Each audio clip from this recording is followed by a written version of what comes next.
Babe of the day. Babe of the day. Helen Slater. Wow.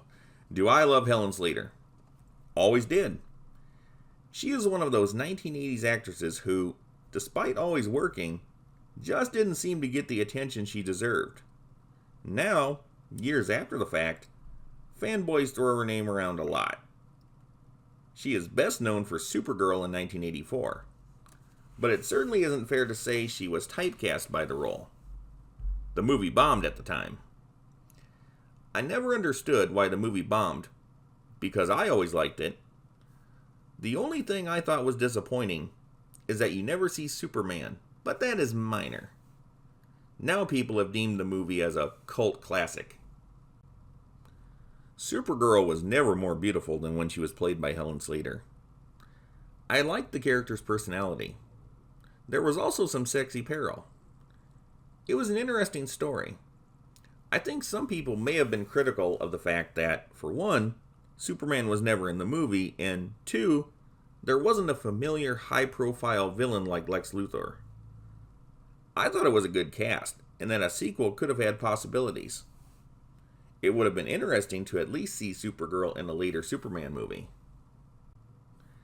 After Supergirl, Helen Slater was in a number of well-liked movies of the 80s and early 90s in major roles. She was the title character in the action movie The Legend of Billie Jean from 1985.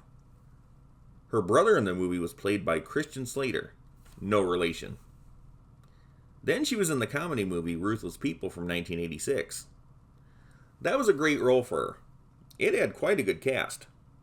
Helen played a criminal, of sorts, who was way too timid to be a criminal. It was a cute, funny character. Then there was the female lead in the Michael J. Fox comedy, The Secret of My Success from 1987. After that was the dark comedy Sticky Fingers from 1988. This wasn't a super hit in the way of some of her earlier movies, but it has developed a cult following. It's a different kind of movie for Helen. This may not be the movie of choice for Helen Slater fans if you like her in Supergirl or Ruthless People. Her character in this movie is not quite as honorable. One of her more forgotten movies is the 1989 romantic comedy Happy Together with Patrick Dempsey. But then she had a supporting role in the comedy hit City Slickers in 1991. Odd enough, after the success of that film, Helen mostly did a lot of movies that just kind of slipped under the radar. Perhaps the highest profile film she did after City Slickers was the 1994 film version of Lassie. Lassie is another one of those films that wasn't a tremendous success at the time, but is surprisingly well liked by a lot of people. Helen also did quite a bit of work on television. Some guest roles, some main roles. I find it amusing that after the Supergirl movie came out in 1984 and flopped, DC tried to play it down and distance itself from Helen Slater for years. When people started to like the movie better, Helen started getting roles in all kinds of DC projects. Not only has she done voices in DC cartoons, she had live-action recurring roles in shows like Smallville and the long-running Supergirl series.